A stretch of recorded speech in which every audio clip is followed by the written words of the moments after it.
Selamat kepada Bapak Dr. Andes Hervinjaki Pradika, SHI, MHI, selaku dosen pengampu mata kuliah Filsafat Ilmu.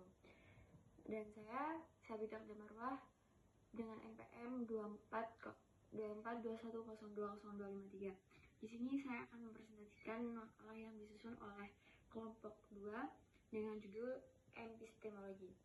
Apa itu epistemologi? Epistemologi adalah cabang filsafat yang membahas tentang hakikat, asal-usul dan batasan pengetahuan serta metode untuk memperoleh kebenaran. Sumber aliran ilmu pengetahuan. 1. Epistemologi barat, empirisme, rasionalisme, positivisme, intuisionisme. 2. Epistemologi Islam Bayani, Irfani, dan Burhani. Epistemologi barat di sekitar 1596 sampai 1650 Masehi. Persoalan dasar dalam filsafat pengetahuan bukan bagaimana kita tahu, tapi mengapa kita dapat membuat kekeliruan. Salah satu cara untuk menentukan sesuatu yang pasti dan tidak dapat diragukan ialah dengan melihat seberapa jauh hal itu bisa diragukan. Epistemologi Islam.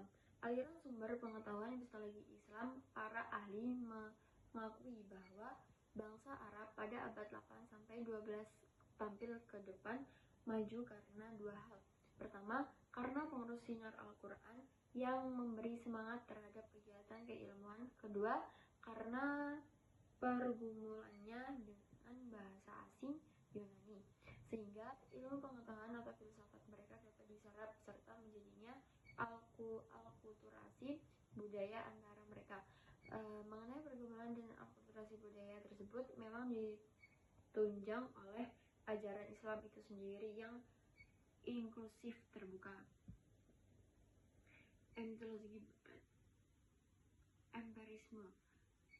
John Locke 1632 sampai 1704. Bapak aliran ini pada zaman modern mengemukakan teori tabula rasa yang secara bahasa berarti meja lilin. Maksudnya ialah bahwa manusia itu pada mulanya kosong dari pengetahuan, lantas pengalamannya mengisi jiwa yang kosong. Rasionalisme. Aliran ini menyatakan bahwa akal adalah dasar kepastian pengetahuan yang benar diperoleh dan diukur dengan akal manusia. Menurut aliran ini, memperoleh pengetahuan melalui kegiatan akal menangkap objek. Orang mengatakan biasanya bahwa aliran ini ialah René Descartes 1569 sampai 1650. Epistemologi barat, positivisme. Tokoh aliran ini adalah Auguste Comte 1796 sampai 1857. Ia penganut empirisme. Ia berpendapat bahwa idea itu amat penting dalam empirisme, tetapi harus dipertajam dengan alat bantu dan diperkuat dengan eksperimen. Kekeliruan idea akan dapat dikoreksi lewat eksperimen. Intuisionisme. Henry Bergson 1859 sampai 1951 adalah tokoh aliran ini. Ia menganggap tidak hanya idea yang terbatas, akal juga terbatas. Objek-objek yang kita tangkap itu adalah objek yang selalu berubah. Demikian Bergson. Epistemologi Islam Bayani. Dalam bahasa filsafat yang disederhanakan, pendekatan Bayani dapat diartikan sebagai model metode berpikir yang didasarkan atas teks. Irfani. Pengetahuan Irfani tidak didasarkan atas teks seperti Bayani, tetapi pada kias tersingkapnya rahasia-rahasia realitas oleh Tuhan.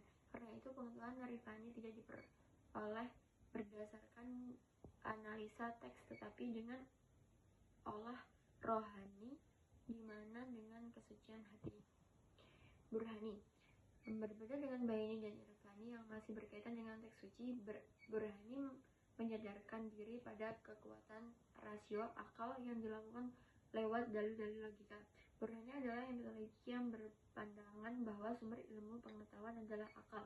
Akal menurut metodologi ini mempunyai kemampuan untuk menemukan berbagai pengetahuan, bahkan dalam bidang agama sekalipun akal mampu untuk mengetahuinya, seperti masalah baik dan buruk. Mungkin cukup sekian yang dapat saya sampaikan atau saya presentasikan. Mohon maaf apabila ada kesalahan dan kekurangan. Saya akhiri. Wassalamualaikum warahmatullahi wabarakatuh.